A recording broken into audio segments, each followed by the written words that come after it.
Señores y señoras académicos, invitados, buenas tardes a todos.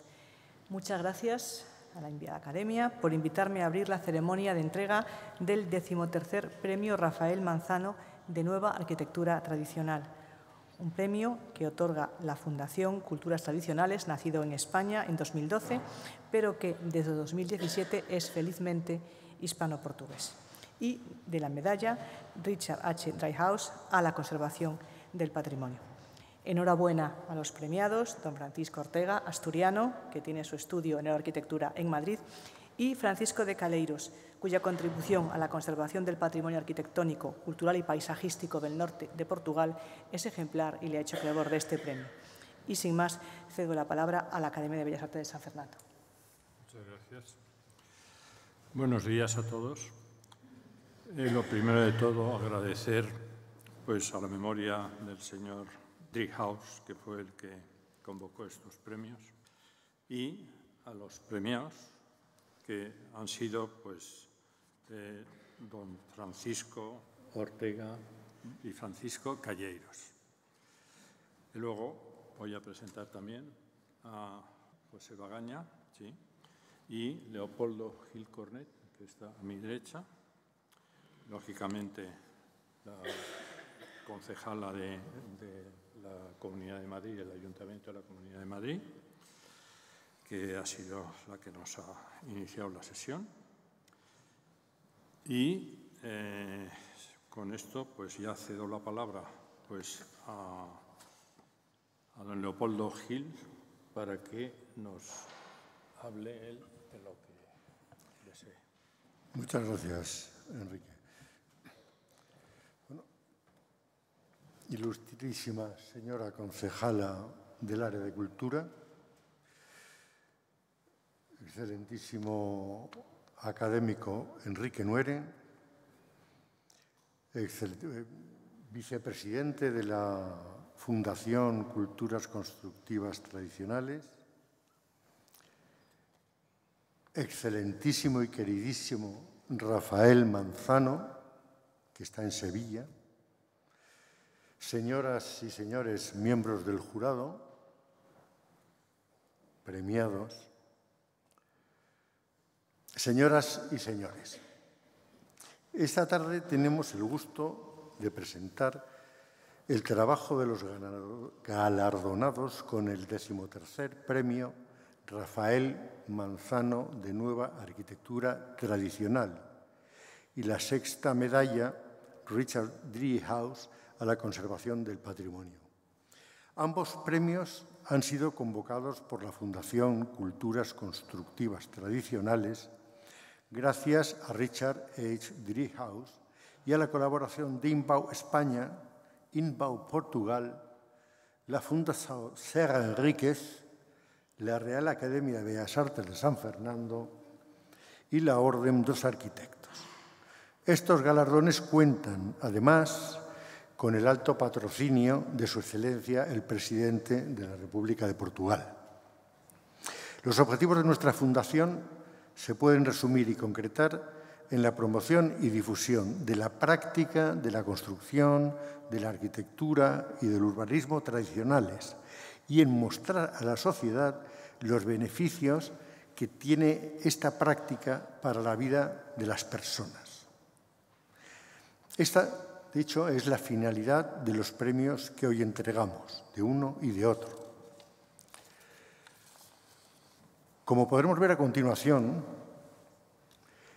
los trabajos de nuestros premiados ilustran con claridad meridiana lo que la Fundación pretende difundir, que se pueden conservar y construir edificios duraderos, confortables y sostenibles, sin abandonar las prácticas constructivas tradicionales, apoyándose en nuestros extraordinarios maestros artesanos, tanto en España como en Portugal. La Fundación Culturas Constructivas Tradicionales es muy joven, nació en 2023. Aunque de gestación reciente, tiene un intenso recorrido que hoy quiero recordar con agradecimiento. Fue Richard Driehaus quien en 2003 creó el Premio de Arquitectura Clásica que lleva su nombre, para reconocer el trabajo de un arquitecto, cada año, de un arquitecto que haya contribuido sustancialmente al campo de la arquitectura clásica y tradicional. León Krier, nuestro León, fue el primer galardonado. Y fue el propio León quien propuso a Rafael Manzano como candidato al premio Driehaus en 2010. Y Rafael fue galardonado y encandiló a Richard con su arquitectura y gracejo. Tanto es así que a la ceremonia de entrega del premio en Chicago, Richard anunció que apoyaría la convocatoria de un concurso en España que llevaría el nombre de nuestro querido Manzano. Premio Rafael Manzano Martos de Arquitectura Clásica y Restauración de Monumentos. También fue León quien en esas fechas aconsejó a Richard que se apoyase en un jovencísimo arquitecto, Alejandro García Hermida, que lo había hecho una entrevista muy inteligente. Y así empezó todo. Ciclos de conferencias, talleres, congresos, escuelas de verano, la creación de una red española de maestros de la construcción tradicional, los premios Richard Driehaus de las artes de la construcción, el concurso de arquitectura al mismo nombre, las becas Donald Gray de las artes de la construcción y la revista que hoy les vamos a presentar, Journal of Traditional Building Architecture and Urbanism, cuyo sexto número aparece hoy. En 2017, el ámbito del premio Rafael Manzano se amplió para incluir también trabajos realizados en Portugal. Una decisión muy afortunada. Años más tarde, en 2019, con la medalla a la conservación del patrimonio Richard Driehaus, tomando como referencia la labor de mecenazgo del propio filántropo americano, se quiso distinguir a personas o instituciones que hayan realizado contribuciones significativas a la conservación del patrimonio y a las tradiciones arquitectónicas de España y Portugal. Como ven, todo comenzó en 2012, con un premio que podía haber sido el último. Desafortunadamente, Richard fallecía en 2021 cuando el mundo estaba sometido a la pandemia del COVID.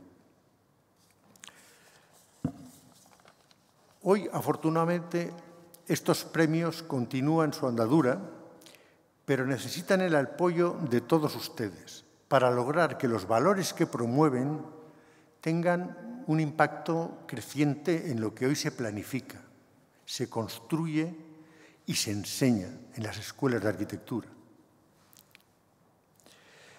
En fin, no puedo acabar sin decir, querido León, muchas gracias por tu lucha y dedicación. Descansa en paz. Muchas gracias.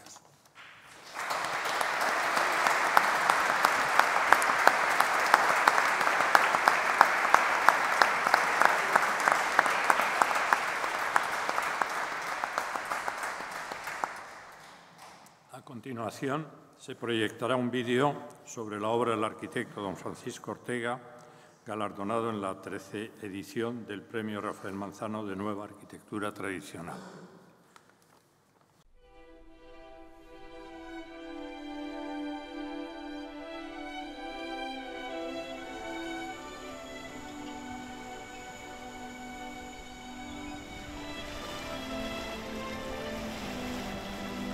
Esta historia empezó realmente por una relación de amistad, ¿no? Una gran amistad que tengo con Víctor y con Obdulia, que son los promotores de esta idea y de estos edificios, ¿no? Me acuerdo, yo creo que era como diciembre del 2009, cuando Víctor me llama y me dice que tiene la oportunidad de adquirir estos edificios.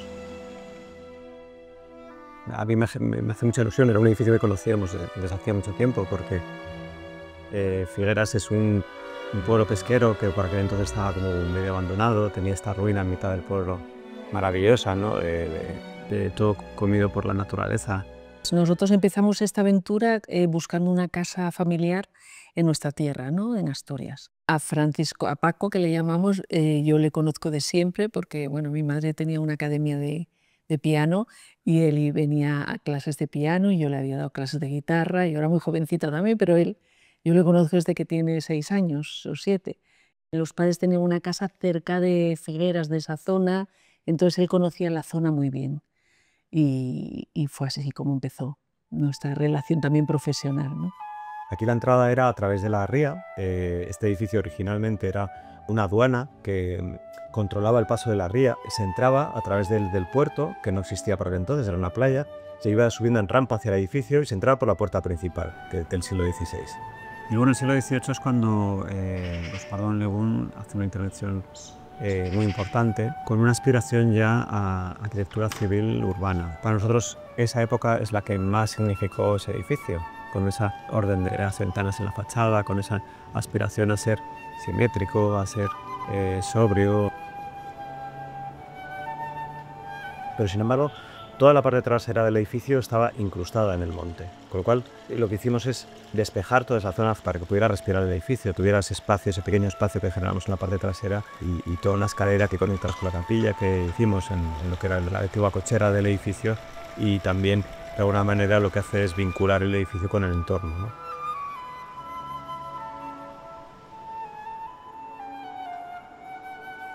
Había hecho alguna reforma de algún edificio así más antiguo, pero no había rehabilitado ningún edificio histórico. Yo creo que gracias a eso hice acopio de muchísima información, estudié muchísimo, visité muchos edificios, viajé mucho, que yo considero parte de la obra, ¿no? del proyecto. Y gracias a eso también definimos un poco nosotros nuestras propias pautas, ¿no? Yo recuerdo que Víctor me decía, si el espacio te pide esto, aprovéchalo, no intentes ni hacer mayor número de habitaciones, ni hacer espacios artificiales. Intenta entender qué es lo que pide el espacio, ¿no? Y eso yo creo que marcó también mucho esta reforma. Yo quería que la construcción fuera muy similar a la de esa época, con el objetivo de conseguir armonía dentro del edificio, ¿no? Y no distorsionar ese lienzo tan bonito que teníamos, ¿no? Por supuesto, los espacios son contemporáneos, el uso es diferente, con lo cual no caíamos en el falso histórico, ¿no? Pero sí que para mí era muy importante utilizar oficios que supieran trabajar el material como se trabajaba en esa época, porque esto nos garantizaba tener un lenguaje común.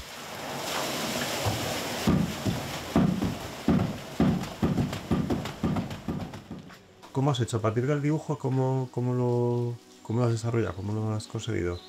Bueno, cuando tú me pasaste el dibujo definitivo, lo primero hay que pasarlo por un molde, en este caso de madera, donde se lleva a la tercera dimensión, ¿no?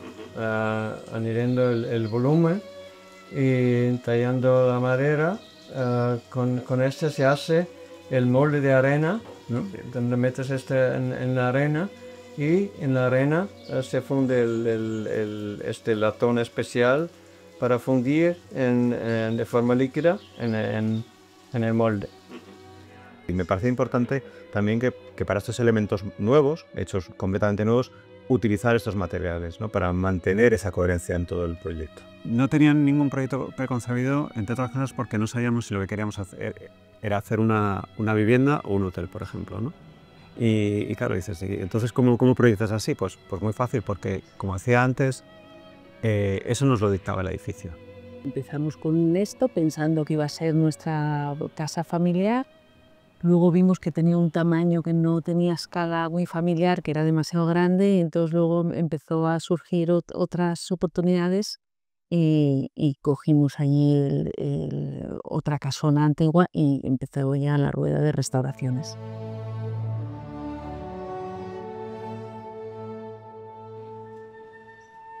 Uno de los edificios es el Palacio del Marqués de Santa Cruz, en Castropol. Y este edificio, desde el principio, ya intuimos que tiene que ser la casa de Asturias de Víctor y Obdulia, ¿no? Entonces ya vamos con una idea mucho más enfocada. Tiene sus orígenes en el siglo XVI, ese edificio se quema, desaparece y se rehace completamente en el XVIII. Este edificio también fue una reforma en los años 70, 80, y entonces decidimos quitar estos elementos que distorsionaban, ¿no? Y una vez más, resaltar la época que nos interesaba, y esa era precisamente esa finura, esa delicadeza del siglo XVIII. La entrada original era hacia el pueblo, El resto, toda la planta baja, eran cuadras, almacenes, espacios que no tienen un uso a día de hoy, ¿no? Una vez que subimos desde la escalera, es una galería que además conecta con la capilla y estamos en la entrada principal de la casa, ¿no? Pero un espacio muy cerrado y fragmentado, entonces se nos ocurrió esta idea de abrir ese espacio, generando una escalera interior, generamos una galería nueva. Esto no solo comunica las salas, sino que mete muchísima luz al interior del edificio. Abriendo estos espacios de planta baja, generando una transparencia desde ese patio de entrada hacia la parte trasera, hacia la ría, ¿no? Con las vistas hacia el paisaje. Lo que hizo fue cambiar completamente el uso que se hacía de esa entrada. La administración y los permisos en patrimonio no son una tarea fácil y además por ser una iniciativa privada aún más, no fue fácil. Y además siempre siendo sospechoso de intentar generar un falso histórico. Y aquí mi defensa era que estaba generando espacios contemporáneos. Cualquiera que tenga el ojo un poquito entrenado identifica perfectamente que no son espacios originales o antiguos del edificio. Incluso en la torre, por ejemplo, giro 45 grados la estructura de la torre. Nunca una torre se hubiese hecho en aquella época con una estructura a 45 grados, ¿no? Siempre es paralela o perpendicular a los muros. Todo esto eran terraplenes con una pendiente tremenda hacia el mar. Con lo cual aterrazamos todo esto. El muro antiguo que había lo coronamos, era un muro de 4 metros o 5 metros que rellenamos completamente para generar estos banqueos. Esto lo que nos permitió es que el edificio tuviese muchísimo aire por detrás, tuviese la posibilidad de ser disfrutado también de la ría, ¿no? Y así podíamos conectar el edificio con el entorno, ¿no? Yo no comparto esta idea de intervenir en el patrimonio utilizando lo antiguo como un lienzo romántico, ¿no? Que dices, pues mira cómo era el edificio antiguo y dejar una muestra de cómo era. No, yo quiero habitar un edificio de esa época. Entonces, quiero primero entender cuáles son las claves que a mí me identifican ese edificio con esa época, entenderlas para reinterpretarlas en el día de hoy. Por ejemplo, otra intervención muy clara de cómo nos alejamos de este falso histórico es en el Palacio de las Torres de Ondegún, que es un edificio castrense con sus 3 torres, la cuarta no se construyó, que tenía su patio de armas. Por otro lado, también era el edificio que menos protección tenía y nos permitían intervenir de alguna manera más personal, quizás, ¿no? Tan basada en lo anterior. Yo quería hacer que la única intervención de añadido que tenía ese edificio, que era la torre del siglo XXI, que fuera construida siendo coherente con el resto del edificio. No quería utilizar elementos, o sea, materiales contemporáneos, como el cemento Portland, por ejemplo. Que el muro respirara, porque funcionalmente es mejor el muro. Y los canteros se oponían mucho a utilizar mortero de cal, porque no creían que una torre de 4 plantas, no me acuerdo cuántos metros tenía, se fuera a sostener con un sistema tradicional de construir, que era mampuesto a ambas caras y el alma del muro rellena pues, de cascote y mortero de cal. Ese muro se lleva construyendo desde la época de los romanos, con esa técnica constructiva. Y se dieron cuenta de que incluso era muchísimo más fácil construir así, porque la cal estira mucho más los tiempos de fraguado, con lo cual podían hacer toneladas mayores que les duraba prácticamente todo el día ir colocando el mampuesto de una forma más, de alguna manera más estudiada. Esto le da todo una coherencia formal a todo el muro. Y luego también rehabilitamos toda la galería de acceso, y que originalmente estaba dividida como en 2 trocitos, que separaban completamente el edificio en 2 partes. A mí me parecía que ese espacio tenía que ser un espacio unitario, que comunicara las 2 alas del castillo, y que fuera más parecida a otros edificios de esa época y de ese estilo en la zona, ¿no? Con una galería continua, corrida, pero utilizando el mismo tamaño, la misma escala de carpintería, la misma escala de vidrio que el original, pero dándole ese énfasis, ¿no? En la conexión de las 2 alas y demás. Ahí es donde precisamente más se entiende esta intervención contemporánea de doble altura sobre una galería que no existía en aquella época. Es un espacio contemporáneo, aunque esté hecho insisto, con materiales históricos o antiguos y con oficios tradicionales. Yo creo que al final la forma de trabajar o que yo defiendo es ser honesto con el material con el que trabajas. Yo vine aquí a Ortiguera prácticamente con varios días de nacimiento, ¿no? Mis padres me dejaron aquí todos los veranos. Y pasaba pues, el verano con los vecinos, que ella cuidaba de las vacas, él era pescador y yo vivía con sus hijos, entonces hacía pues, las tareas del campo como ellos, ¿no? Pues, iba por las patatas, a recoger la hierba seca a dar de comer a los cerdos, a ordeñar las vacas y fue una infancia maravillosa, ¿no? Mis abuelos vivían en la casa de al lado, en la casa de la Palmeras y tenía mucho arraigo con este pueblo, ¿no? Con Ortiguera. Y más tarde con los años me compré esta casa, que era la casa de la costurera, Basilisa, por eso la casa se llama Ca Basilisa. Era una casa pobre, una casa de piedra, que no tenía ni siquiera encalados, porque no había dinero para encalar las casas. Y era una distribución sencilla que mantuve. No quería hacer una casa de campo ahí, quería que siguiera siendo la misma casa de la costurera que fue en su origen, ¿no?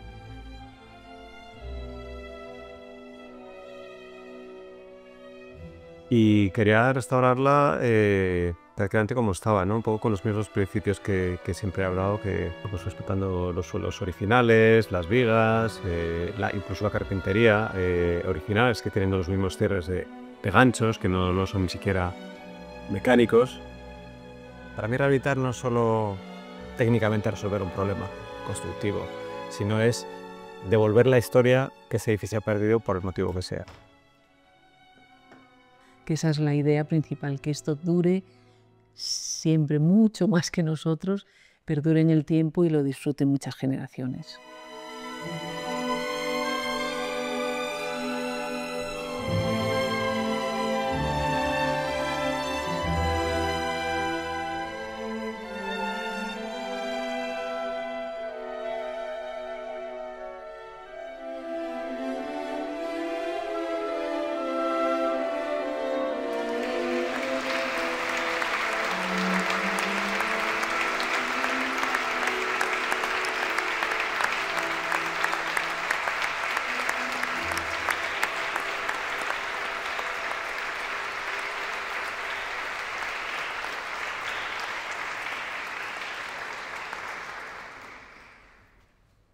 A continuación, doña María Obdulia Fernández Álvarez leerá la laudatio del premiado.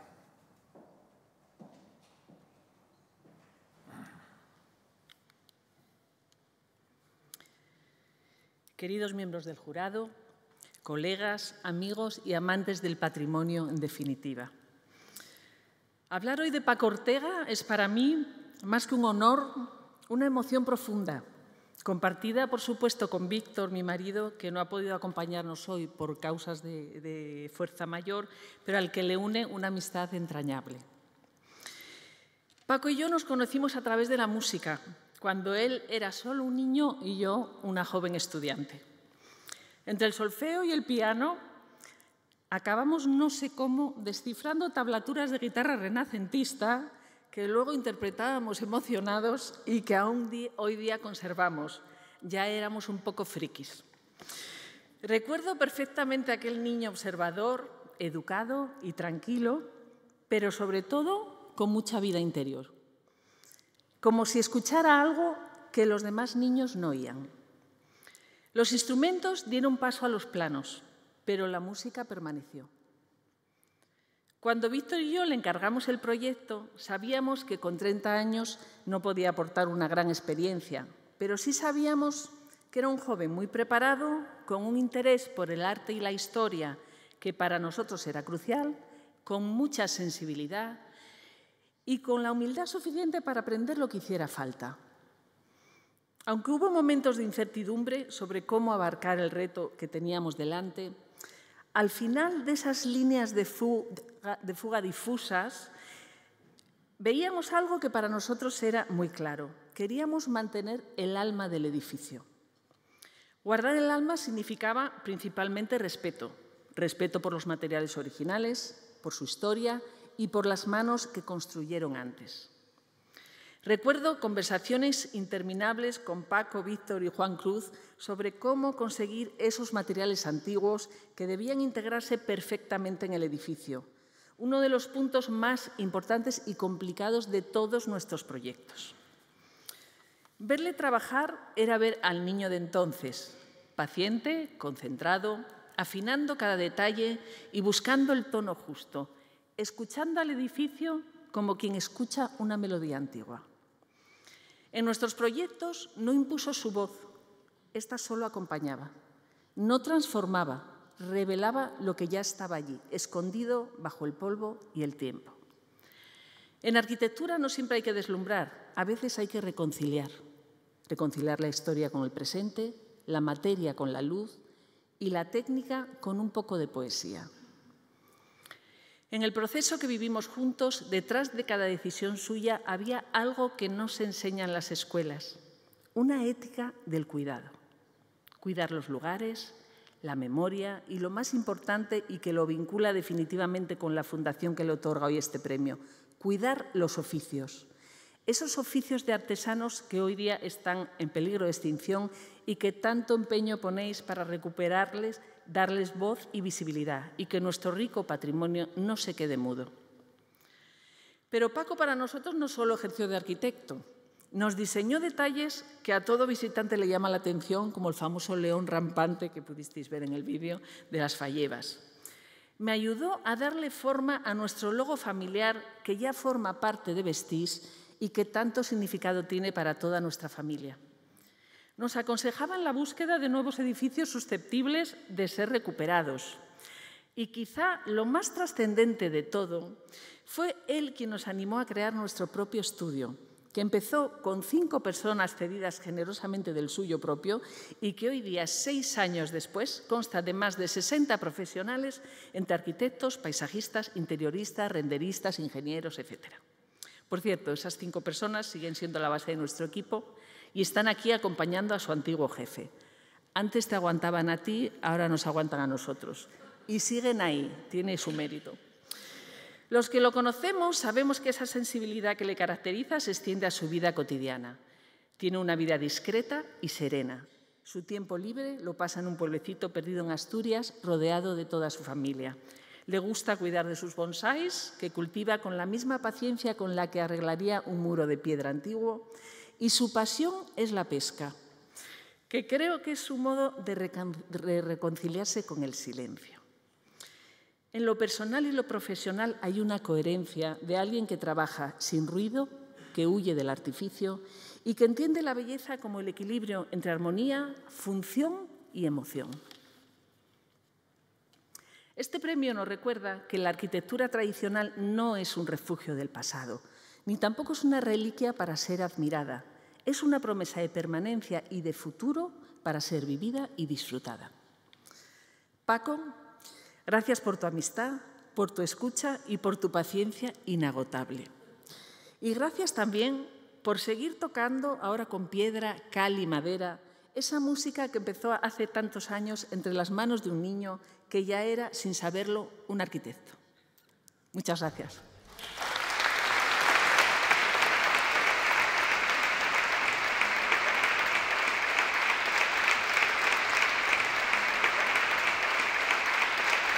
Ahora don Francisco Ortega, si es tan amable, venga a recoger el premio.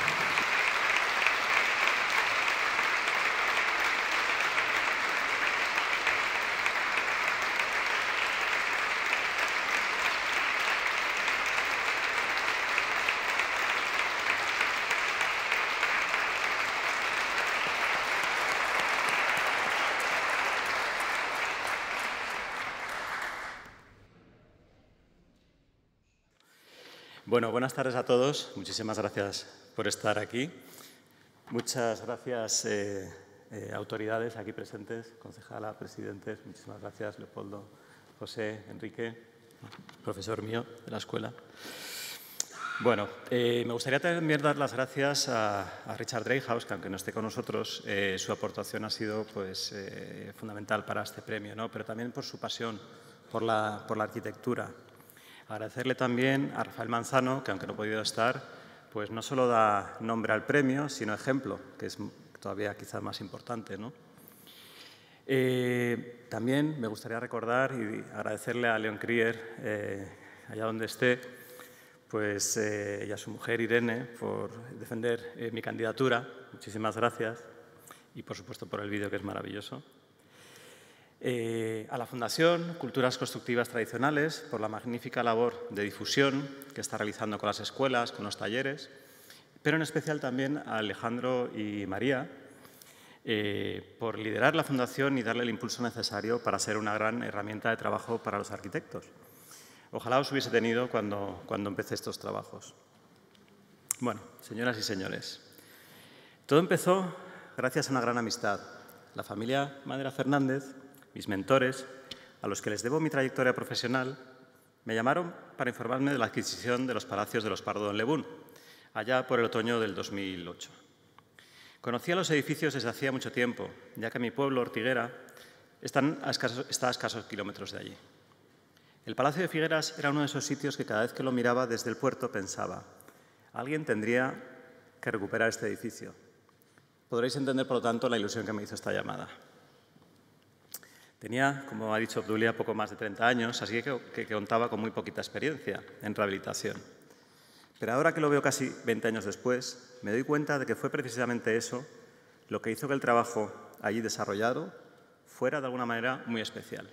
Y explicaré por qué. La mirada del experto contiene juicios y decisiones anticipadas, pero yo no las tenía. La falta de experiencia, la ilusión o simplemente la curiosidad me empujaron a observar. Observaba el edificio, los detalles, los dibujos, los libros y escuchaba los consejos de todo el mundo, arqueólogos, arquitectos, historiadores, que me aportaban su postura académica, pero también a carpinteros, herreros, canteros, que me transmitían su visión práctica. Eso me hizo aprender que todo lo que existe tiene nombre, o era quizás al revés. Durante más de 15 años estuve aprendiendo el valor de los oficios, el uso de herramientas tradicionales y el valor de la pátina como legado del tiempo sobre los materiales. Gracias Juan Cruz y Ángel Escorial por enseñarme todo esto. Porque cuando uno entiende la lógica honesta de las cosas, aprende a ver el mundo de otra manera, donde el arquitecto pasa a un segundo plano y el edificio es el que cobra protagonismo. De este aprendizaje deduje que es la arquitectura la que hace al arquitecto y no al revés. Y así fuimos avanzando poco a poco, año tras año, dejando que lo construido nos contara qué había sido y qué quería ser. Guardo en la memoria instantes entrañables durante la obra, cuando los diferentes gremios se reunían en torno al palacio, cada uno preparado para mostrar su labor. Me evocaba las visitas de los arquitectos en tiempos antiguos. Perdonad. Me evocaba las visitas de los arquitectos en tiempos antiguos, imaginando que así debían ser entonces. No faltaban momentos de tensión, debates o incertidumbres, pero todo se relajaba después, compartiendo la comida entre bromas y risas. Durante este periodo tuve la gran oportunidad de colaborar con grandes maestros artesanos, como Julio Barbero, que está presente, no lo he visto, pero está por aquí, maestro de la cal, con el que además entablé una gran amistad. Friedrich Bramsley, que le habéis visto en el vídeo, maestro herrero, Sergio y Juan, grandes juerguistas y mejores canteros, Miguel, cuyo recuerdo llevaré siempre conmigo, y Damián, ambos consagrados jefes de obra. Al cabo de unos años extenuado, tras terminar los trabajos, me cuestioné el sentido de haberme dedicado tanto, mucho más allá de cualquier ambición profesional. Entonces no se lo encontré y me sentí huérfano. Hoy he de decir que gracias a este premio, lo he recuperado y he recordado la gran pasión con la que los hice, lo cual me llena de alegría y orgullo. Gracias, Víctor y Obdulia, por vuestra generosidad, por vuestra confianza y por la paciencia que me otorgasteis durante los 15 años de trabajo que nos dedicamos. Además, y para ser honesto, me veo en la obligación de citar a aquellas personas de mi equipo que intervinieron en estos proyectos y sin los cuales tampoco hubiese sido capaz de terminarlos. Me gustaría agradecerle a Jorge Sánchez, Pedro Yagüe, Pablo García, Diego Ciria, Laura Pevida, Jimena Escorial y alguno que otro que sin duda se me quedará en el tintero, la gran dedicación, el esfuerzo y la confianza ciega con la que me siguieron en este camino. Y por último, me gustaría dedicar tan ilustre premio a mis dos hijas, Julia y Elisa, aquí presentes. Sin duda, ellas fueron las únicas que, aun siendo tan pequeñas y sin ser conscientes de ello, lograron mantenerme firme durante esos años, sacando siempre lo mejor de mí. Quiero que sepan que el esfuerzo que me arrebató tanto tiempo juntos no fue en vano, que tenía un sentido y prueba de ello es todo lo que este premio representa. Me gustaría dejaros con una reflexión más profunda. El tiempo siendo nuestro principal rival en la vida, es en realidad también nuestro mejor aliado, ya que revela lo esencial, lo permanente, aquello que no se ve, pero está. Puede ser implacable, pero a la vez realza la belleza, lo que nos emociona profundamente. Nuestras fugaces y mundanas aspiraciones que quedan grabadas en una pequeña fenda en la madera, en una mella en la piedra o en el sutil juego de la luz sobre la cal. Muchísimas gracias.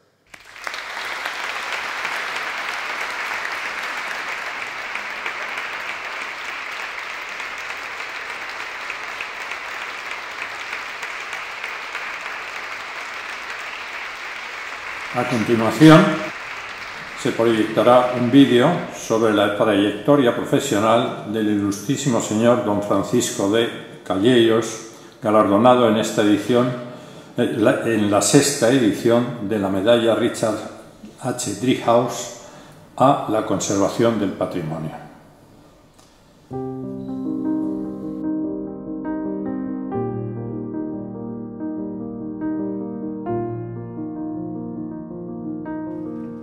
Eu sou Francisco Calheiros e sou representante desta família e, naturalmente, na descendência do meu pai, também representante do título de Conde Calheiros.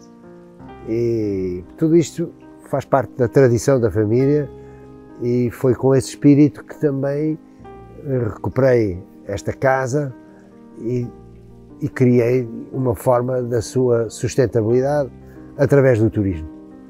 E na continuidade deste projeto, que é um projeto de vida, lancei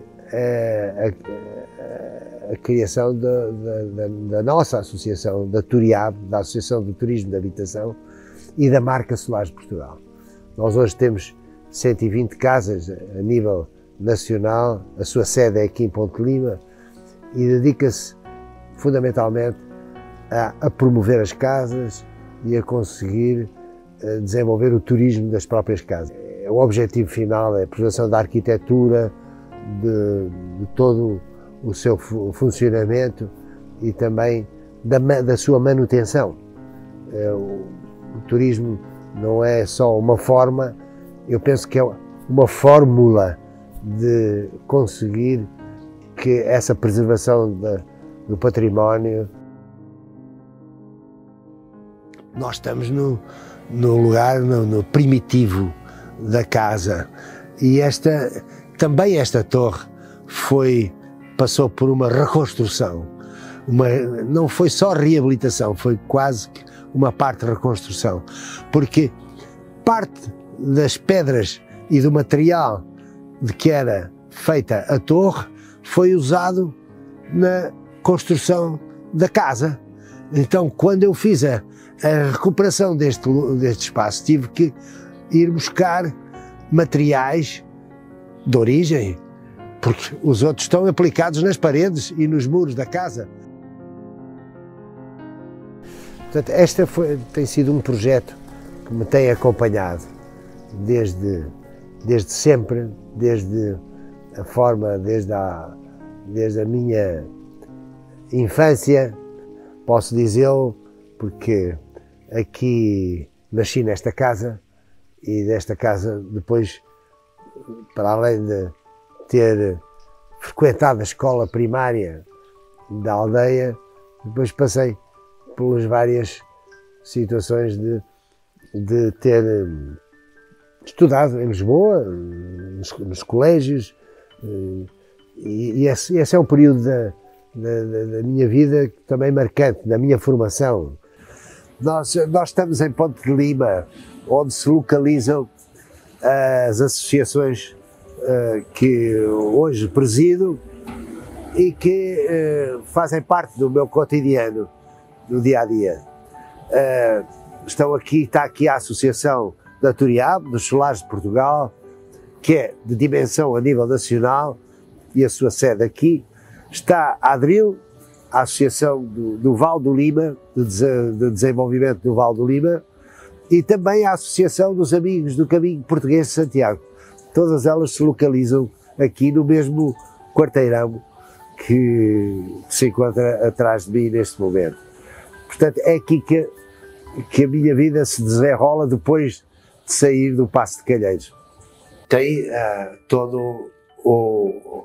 as casas que fazem parte da associação. Claro que a maior concentração é em Ponte de Lima e no norte de Portugal, e depois espalha-se por todo o país. Não é? Então, no total são cerca de 120 casas, inclusive também nos Açores e na Madeira. A inclusão de uma casa na associação parte, em primeiro lugar, na apreciação do imóvel, do seu valor arquitetónico e da sua recuperação, como foi feita. E portanto, também nas várias capacidades de serviço que a própria casa pode ter. A decoração é importante, mas talvez um dos pontos mais importantes é o dono da casa. É precisamente a pessoa que vive na casa e que é capaz de poder ter esse trabalho de receber na primeira pessoa e receber os hóspedes. Portanto, contar as histórias. Um dono de uma casa é um contador de histórias da sua casa e de histórias da região e do seu país. A ADRIL é a Associação de Desenvolvimento Rural Integrado do Lima. E é uma associação que foi criada com o objetivo de implementar o programa LEADER, que é um programa europeu de desenvolvimento rural, para o qual juntou as principais entidades do Val do Lima, começando pelos municípios, pelas câmaras municipais, Viana do Castelo, Ponte de Lima, Arcos de Valdevez e Ponte da Barca, e depois englobando as principais entidades que estão no Val do Lima sobre o desenvolvimento. E o objetivo foi realmente implementar uma estratégia de desenvolvimento local, baseada, neste caso, no turismo. E para isso foram criados ou pensados projetos âncora que pudessem alavancar o turismo no Val do Lima. Um dos principais foi o golfe, o campo de golfe. Outro foi o hipódromo para corridas de cavalos e incentivar o cavalo como instrumento de desenvolvimento local. Outros foi a parte do turismo da aldeia, recuperando casas da aldeia para dinamizar e dar vida às aldeias que cada vez mais estão abandonadas. Portanto, a perspectiva da ADRIL é, sobretudo, quebrar o êxodo rural e criar atratividade de investimento e atratividade da residência nas zonas rurais, sobretudo nas aldeias. Bom, estas intervenções nas casas e recuperação destes imóveis foram e têm sido importantes como testemunho e também exemplo a nível do entorno local. Por exemplo, o caso do Paço de Calheiros, que deu origem a que muitas das casas do nosso entorno empregam os materiais do granito, do castanho, da madeira, enfim, dos telhados de barro, tudo isso, das decorações não só da fachada, mas também do interior, mas sobretudo da fachada, que é aquilo que se vê, aproveitando os artesãos locais, aproveitando não só os materiais, mas também aqueles que localmente trabalham, de forma a que esse exemplo penso que foi extremamente importante para criar uma harmonia, a ver o que hoje há, como é o nosso caso na nossa paisagem, podemos ter uma certa harmonização, chamemos-lhe assim, do nosso entorno. E também na parte associativa, há uma associação de jardins históricos, da qual nós também fazemos parte, e que é uma preocupação de promover os jardins e promover esse mesmo entorno. Portanto, a casa e o património edificado não vale só por si, também vale por todo o enquadramento onde ela está envolvida, não é? Portanto, isso é um aspecto muito importante que faz parte das nossas preocupações diárias, os jardins e a parte agrícola. Esta casa, acredito, confio no meu filho, no futuro desta casa, que é um diplomata, e como vida de diplomata também é um pouco globetrotter, mas um dia espero que se fixe aqui, vai se fixar aqui. Aliás, temos como dizem os ingleses, um gentleman agreement. No dia em que eu, por qualquer motivo, não puder, ele abandona a sua carreira e fixa-se aqui para dar continuidade a este projeto.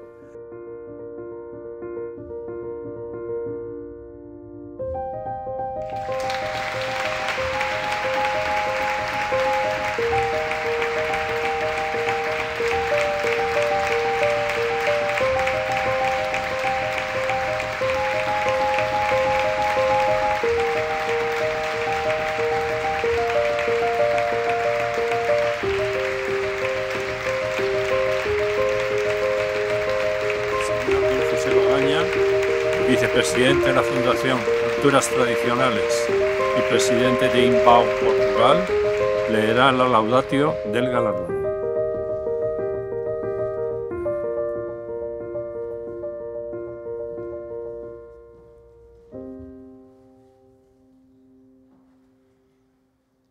Excelentíssimas autoridades, excelentíssimos senhores e senhoras, queridos amigos,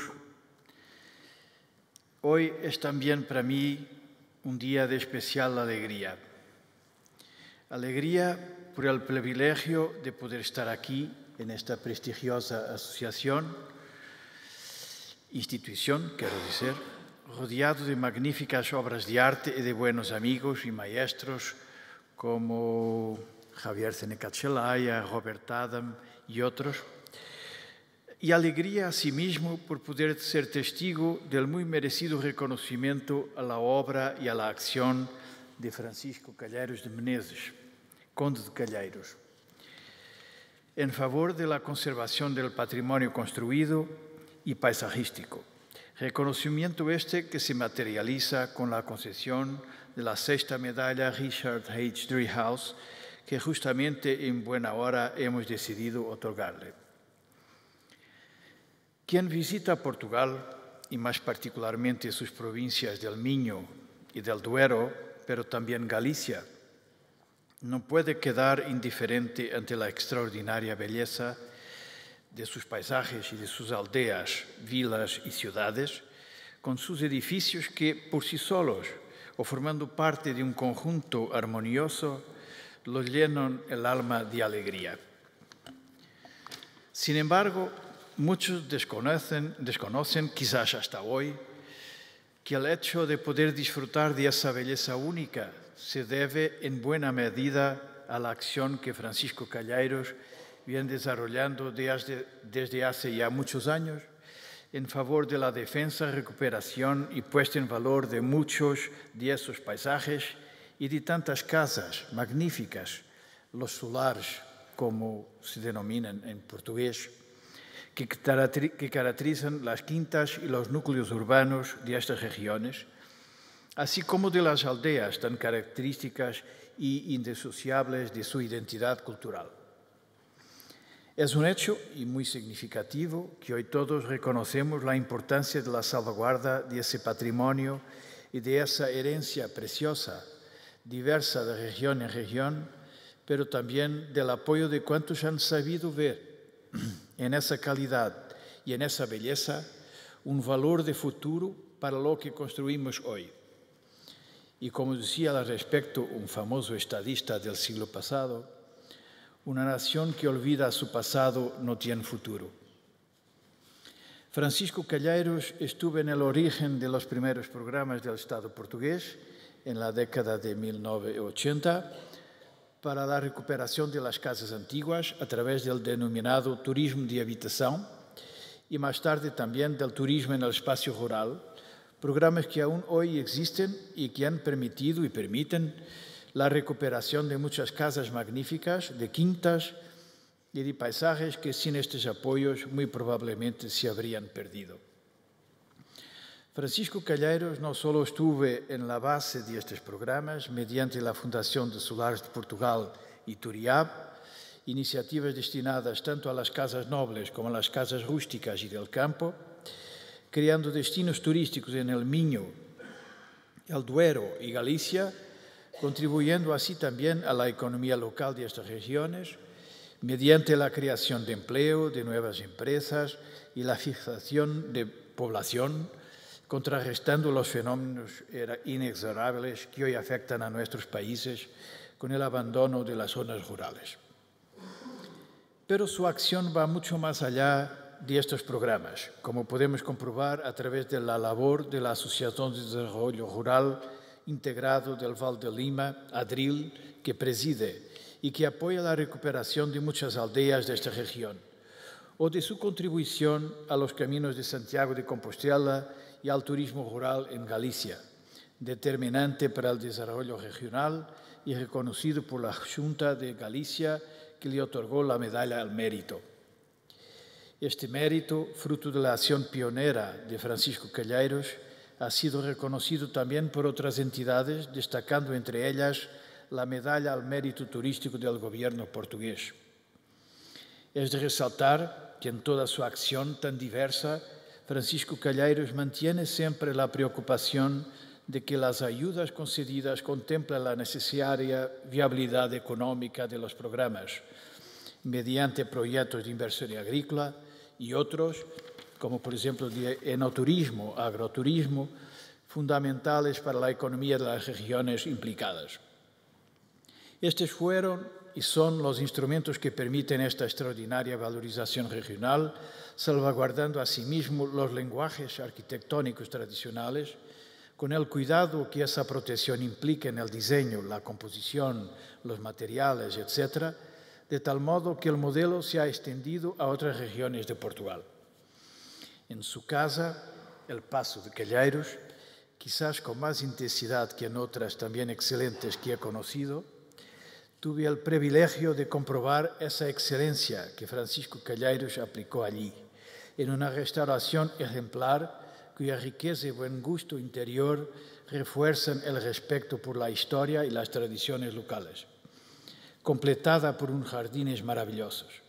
Los jardines de estas casas son además indisociables de sus respectivos conjuntos y constituyen también, parafraseando a una conocida arquitecta paisajista portuguesa, una lección plena, porque integran dos pulsiones humanas: el arte, pulsión eterna de la humanidad, y la sabiduría de la tierra, pulsión intemporal de la naturaleza. No pudiendo extenderme más en este discurso, y aunque habría mucho más que decir y contar, subrayo la extraordinaria importancia y el valor incalculable de la contribución de Francisco Calheiros a la salvaguarda y promoción de los valores que nos guían también a nosotros en la Fundación Culturas Constructivas Tradicionales y en la INTBAU, y concluyo expresando mi más profundo agradecimiento y mis mejores deseos para que tu labor, caro Francisco, continúe por muchos años más. Enhorabuena y muchas gracias.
excelentísimo señor don Francisco de Calleiros tiene la palabra.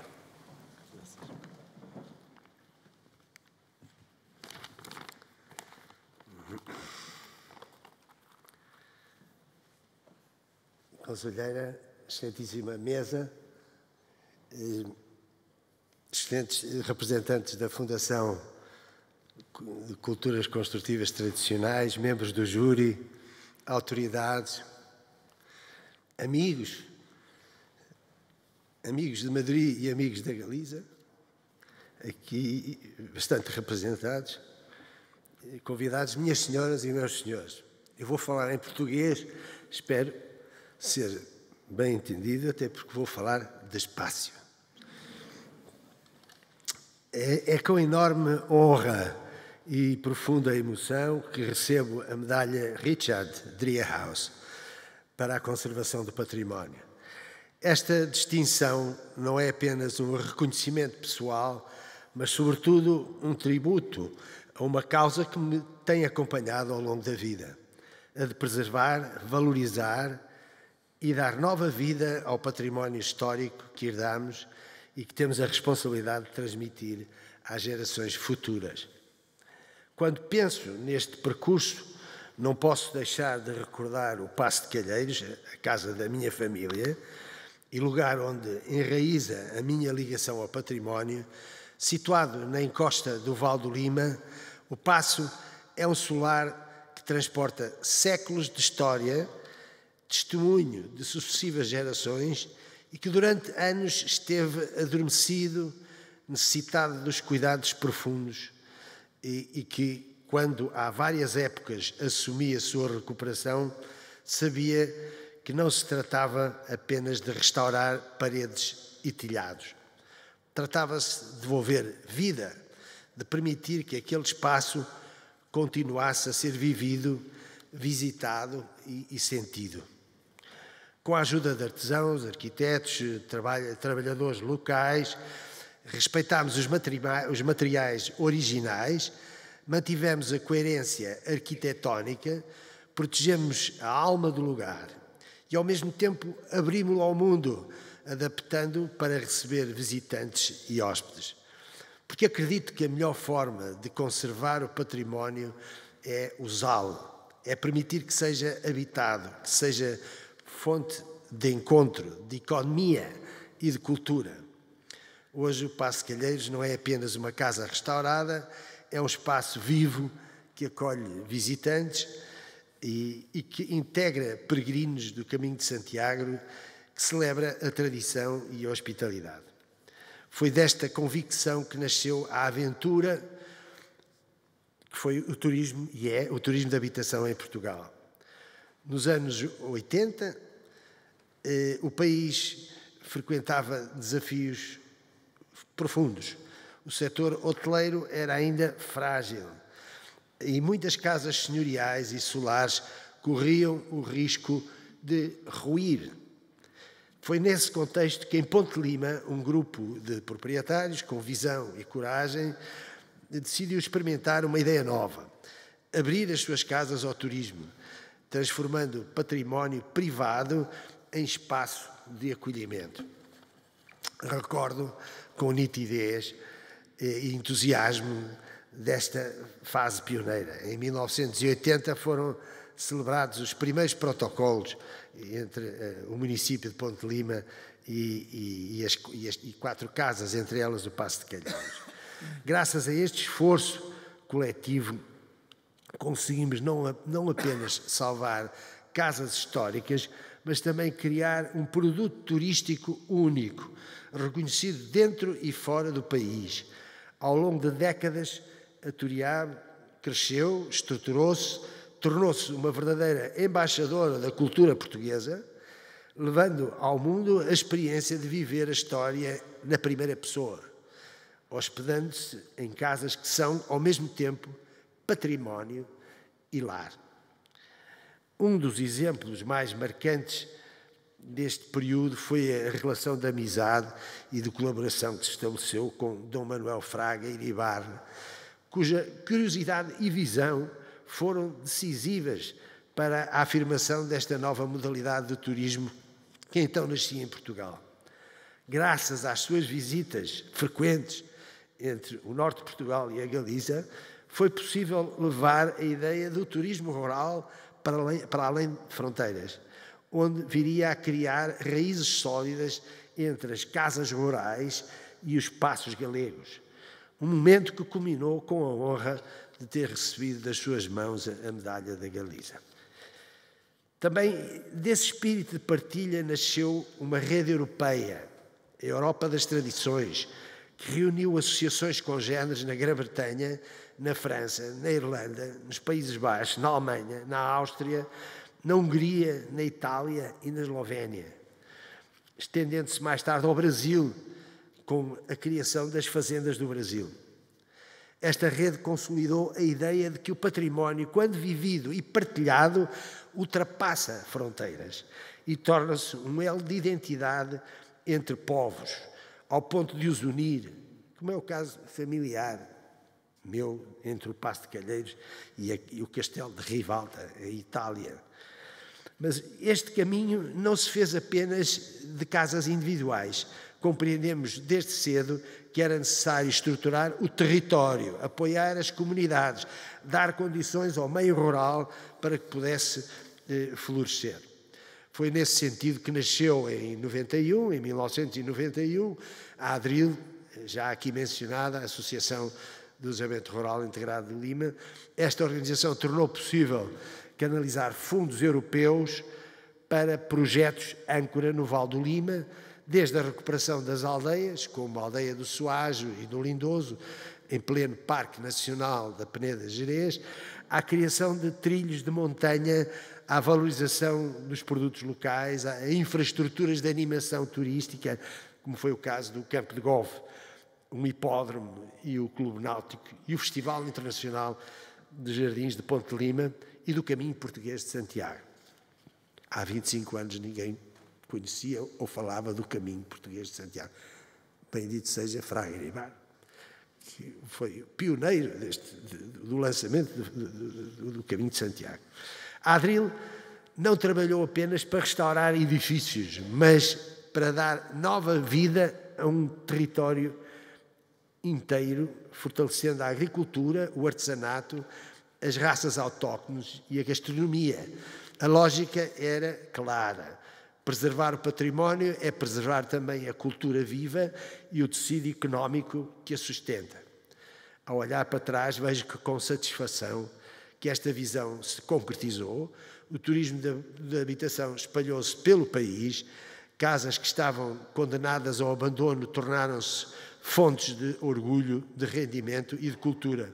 Ponte Lima ganhou justamente o título de capital do turismo de habitação, pois foi aqui que tudo começou e daqui irradiou para todo o resto de Portugal. Hoje, a marca Solares Portugal é sinónimo de autenticidade, de hospitalidade e de identidade. Cada hóspede entra numa destas casas, leva consigo não apenas uma estadia, mas uma experiência cultural e uma memória viva do país. Senhoras e senhores, esta medalha não é o fim de um percurso, mas antes um marco no caminho. Recebo-a em meu nome, mas também em nome da minha família, de todos os proprietários que acreditaram nesta ideia, dos artesãos que levantaram pedra sobre pedra e das instituições que confiaram no valor do património, das comunidades que lhe deram vida e dos amigos, aqui, muitos deles aqui presentes, e colaboradores que me acompanham e me incentivam neste trabalho. Por último, quero deixar um agradecimento especial à Fundação de Culturas Construtivas Tradicionais, na pessoa do arquiteto José Baganha, que me acompanhou durante este período e que com este prémio dá visibilidade e dignidade a uma causa que tantas vezes se faz em silêncio. Que esta medalha seja, portanto, não apenas uma honra, mas um compromisso renovado, o de continuar a lutar pela conservação viva do nosso património, pela valorização do território, pela hospitalidade com marca maior de Portugal. Muito obrigado.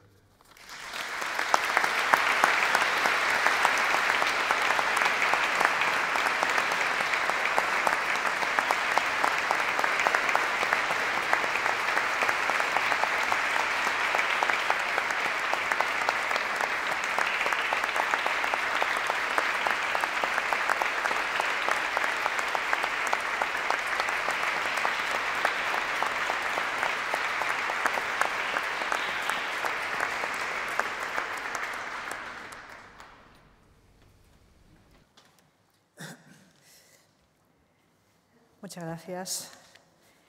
Empecé dando la enhorabuena a los premiados, al español Francisco Ortega, al portugués Francisco de Calleiros, y tengo que volver a dar esa enhorabuena y además sumar esa enhorabuena mi agradecimiento. Mi agradecimiento porque personas como ustedes dos, con su visión y con su sensibilidad, hacen más bonito y, por tanto, mejor el mundo que habitamos. Buscan ustedes a veces soluciones originales, adecuando lo antiguo a los nuevos tiempos. Nos permiten seguir disfrutando del riquísimo legado cultural, histórico, paisajístico y patrimonial de dos naciones hermanas.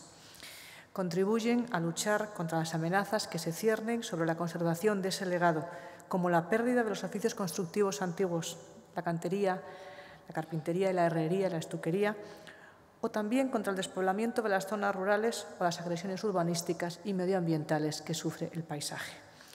El patrimonio siempre está en peligro y debe ser cuidado, porque no solamente es algo visible del que se puede sacar una bonita fotografía, como el Palacio del Marqués de Santa Cruz en Castropol o el maravilloso Paso de Calleiros, pero es mucho más que eso, porque en el patrimonio reside una parte importante de nuestro legado, de nuestra alma y de nuestra historia.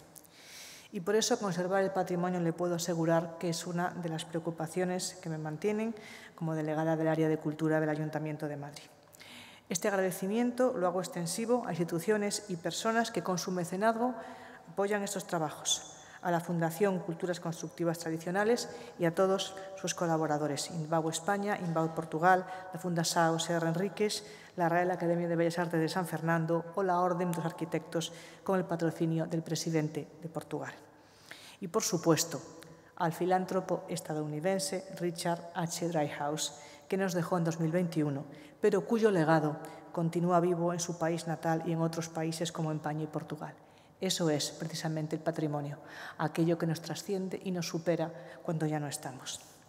Rafael Manzano, único ganador ibérico hasta la fecha del Premio Internacional Richard H. Dreyfuss, fue discípulo de Fernando Chueca-Goitia, cuyo espíritu, sin duda, sobrevuela esta ceremonia junto al de Richard H. Dreyfuss. Este premio y esta medalla son un ejemplo de la implicación de diferentes instituciones y personas en la búsqueda de un bien común, el mantenimiento y recuperación de lo mejor de nuestro pasado, que es la herencia que dejaremos y el legado que nos sobrevivirá.